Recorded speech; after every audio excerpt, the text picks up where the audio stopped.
Hello les loulous, c'est Mas Coach Minceur. Alors comment allez-vous aujourd'hui? Moi ça va vraiment super. En tant qu'expert minceur, je vais répondre à une question que l'on m'a posée sur mon site fatatacoaching.info. De plus, sur cette chaîne, je vais te présenter une série de vidéos sur des conseils pour perdre du poids, alors n'hésite pas à t'abonner si tu souhaites suivre les prochaines. Alors, disclaimer ou information importante, je ne suis pas parrainé ni affilié à une quelconque société pharmaceutique. De plus, je n'ai pas utilisé moi-même l'Orlista. Cependant, je gère des coachés pour qu'ils perdent du poids et qui ont utilisé ou utilisent actuellement ce fameux médicament. À partir de leur expérience, je suis ici aujourd'hui pour faire la lumière sur ce à quoi tu peux t'attendre si tu utilises l'Orlista. Alors, petite histoire, l'Orlista, également connu sous le nom de Xenical ou Ali, agit en empêchant ton corps d'absorber correctement les graisses que tu manges. Alors, il le fait en interférant avec une enzyme de ton corps appelée lipase. La lipase décompose normalement les graisses alimentaires et nous permet de les digérer et de les absorber correctement. En l'empêchant de fonctionner correctement, notre corps est incapable de décomposer ces fameuses graisses. Par conséquent, ces graisses ne sont pas digérées et passent dans nos intestins afin d'être rejetées dans les toilettes. L'idée est qu'en éliminant les graisses, tu n'absorberas pas autant de calories et cela devrait techniquement t'aider à perdre du poids. Donc quels sont les effets secondaires du glucomanane? Alors les effets secondaires sont simples et tu vas voir que c'est pas très engageant, c'est que de nombreuses personnes ont des selles malodorantes, huileuses et même collantes. Tu peux même avoir du mal à contrôler tes selles et ressentir une envie soudaine d'aller aux toilettes. En gros, en bref et pour faire simple, tu vas passer beaucoup plus de temps aux toilettes qu'à la normale. Beaucoup de personnes remontent aussi qu'elles souffrent de malaises gastro-intestinaux, comme des gaz, des ballonnements, des nausées, mais aussi des douleurs d'estomac. Alors l'Orlistat est destiné à être pris dans le cadre d'un rééquilibrage alimentaire pauvre en graisse et beaucoup de ses effets secondaires sont amplifiés si tu ne suis pas de rééquilibrage alimentaire. Je constate cependant que les personnes qui respectent scrupuleusement le régime pauvre en graisse présentent toujours certains symptômes, mais ils sont beaucoup plus légers.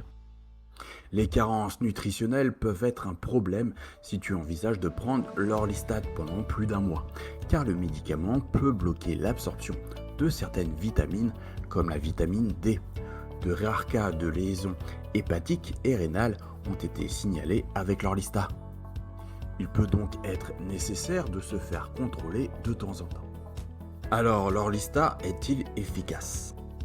Je trouve que cela dépend vraiment de ta rigueur par rapport à ton alimentation. Si tu suis strictement le régime pauvre en graisse recommandé, tu devrais pouvoir perdre 3 à 5% de ton poids actuel au cours des prochaines semaines. Un homme de 100 kg par exemple devrait s'attendre à descendre à environ 93 kg en un mois ou deux. Cependant, je trouve qu'il est difficile de déterminer si c'était l'Orlistat en lui-même ou si c'est le régime pauvre en graisse qui a fonctionné. De plus, les personnes qui prennent de l'Orlistat et arrêtent de suivre le régime pauvre en graisse recommandé, et je le sais parce que ces personnes reviennent me voir en se plaignant de selles vraiment désagréables. De plus, elles ont tendance à reprendre rapidement le poids perdu au départ. Personnellement, j'ai l'impression que l'Orlistat est surtout efficace pour favoriser le maintien et la rigueur d'une alimentation pauvre en graisse.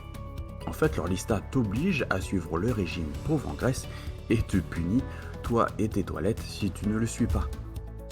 Alors, est-ce que tu devrais vraiment prendre de l'Orlistat? Alors, je recommande l'Orlistat à ceux qui sont prêts à faire deux choses. La première, c'est que je le suggère spécifiquement aux personnes qui ont trouvé les régimes pauvres en graisse très efficaces et faciles à suivre par le passé. Et je le conseille à ces personnes qui veulent continuer à suivre un régime pauvre en graisse. Il aide ces personnes à rester motivées et leur permet de savoir rapidement et efficacement quand ils ont consommé trop de graisse dans leur alimentation. Deuxième chose qu'il faut savoir quand tu utilises l'Orlistat. Pour utiliser l'Orlistat au Xenical le plus efficacement possible, je recommande souvent l'utilisation de suppléments en vitamines. Bon, le mieux bien sûr c'est les injections, mais pendant le traitement, tu peux par exemple prendre des suppléments en vitamine D, ceci afin d'éviter toute carence nutritionnelle et surtout sur le long terme, et d'assurer la bonne combustion des graisses et un bon métabolisme pendant le régime. Si tu as d'autres questions sur l'Orlista, fais-le moi savoir dans les commentaires ci-dessous, ou si tu as toi-même une expérience avec ce médicament à partager aux autres. Et si tu as trouvé cette vidéo utile, laisse-moi un like, ça fait toujours plaisir et ça aide pour le référencement. Comme d'habitude, je suis Max Coach Minceur et je t'apporte des informations sur la perte de poids sur cette chaîne. Alors abonne-toi et appuie sur la cloche de notification si tu souhaites en savoir plus et partage-la avec quelqu'un de ton entourage à qui ça peut intéresser. Manger doit rester un plaisir. Ne soyez donc pas dans le contrôle de votre alimentation. Apprenez les bases du rééquilibrage alimentaire et laissez le temps faire. Donc voilà, n'hésitez pas à me poser vos questions en commentaire, à laisser un pouce si vous avez trouvé cette vidéo utile. Et pour ceux qui veulent encore plus de conseils, faites un tour sur mon site fatatacoaching.info où je vous donne mon livre Mes 50 meilleurs conseils minceurs. Vous avez juste à rentrer votre adresse mail pour le recevoir directement sur celle-ci. À bientôt, bye.